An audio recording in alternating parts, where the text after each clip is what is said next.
दोस्तों को अस्सलाम वालेकुम, नमस्कार, आदाब, सत श्री अकाल। दोस्तों, आज मैं आपको एक गजब की चीज़ दिखाता हूँ।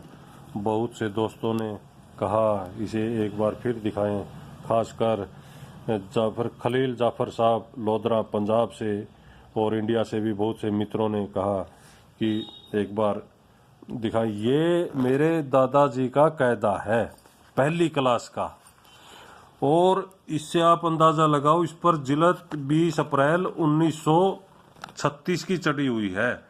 तो ये कायदा उससे पहले का है, उससे पहले पहली जमात पास करी मेरे दादाजी ने, और ये उस वक्त का कायदा है। इसके पेज एक एक पेज आपको पलट के दिखाऊंगा, इसके पेज पलटना। तो उस वक्त यहाँ स्कूल नहीं होते थे, तो दिल्ली में स्कूल था, दिल्ली में पढ़ते थे। लेकिन दिल्ली में इतना बैकवर्ड एरिया था, दिल्ली में बोर्ड नहीं था स्कूल का बोर्ड लाहौर में था।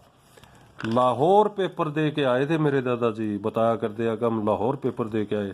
यहाँ से हमारे गांव से सिर्फ 3 किलोमीटर पे रेलवे स्टेशन है, और इसको पलट दे जाओ, तो 3 किलोमीटर पे रेलवे स्टेशन है। वहाँ पर रेल में बैठते और लाहौर पेपर दे के आ करते।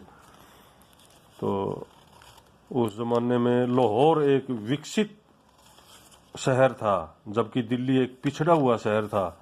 लेकिन हुक्मरानों ने, हुकूमतों ने ऐसे हमारे नफरतों के बीज बोए, हमारे देश के 2 टुकड़े नहीं 3 टुकड़े कर दिए।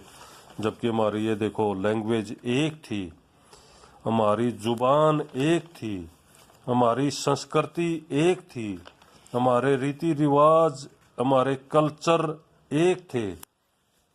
लेकिन हुकूमतों ने तो इन्होंने राज करने के लिए फूट डालो और राज करो, तो हमारे बीच में इतनी फूट, इतनी नफरत डाली कि हम 2 देश हो गए।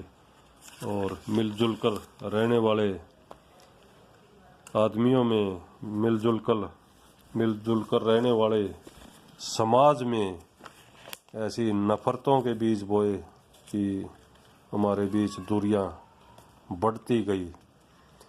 तो ये है भाई, इसका एक एक पेज देखो। ये आज हमारी समझ से ये बाहर है, ये क्या लिख रखा है। जबकि हम चाहते थे हमारी लिपि यही होनी चाहिए थी। और इस पर जो ये अखबार की जिलत चढ़ी हुई है, ये मैं आपको खोल के दिखाता। ये चून के साथ चेप रखी है भाई, लई के साथ चेप रखी, इस करके ये खुल नहीं सकी। कई और अखबार मिले मैंने 1947 के आसपास के, तो उनमें 1947 के अखबारों में और आज में वही बातें, वही समानता, वही इक्वलिटी है। वही कांग्रेस दूसरी पार्टियों पे आरोप लगा रही है, वही दूसरे लोग कांग्रेस पर सवाल कर रहे हैं। वही पड़ोसी देश और अन्य देशों के आपस के रिश्ते ठीक नहीं हैं, एक देश दूसरे देश पे आरोप लगा रहा है, दूसरा देश उस देश पे आरोप लगा रहा है। वही चोरी, डकैती, बलात्कार, हिंसा, वही घटनाएं उस वक्त थी, वही आज हैं। ये नफरत का बीज बोने में मीडिया का बहुत बड़ा हाथ है। इसी मीडिया ने हमारे बीच जहर बोए, और ये संचालित होता है हुकूमतों के द्वारा। हुकूमतों ने हमारे ऊपर राज करना होता है, इसीलिए हमारे समाज में इतना नफरत के बीज बोए, तो हमारा समाज आज बिल्कुल अलग अलग हो गया इनकी वजह से।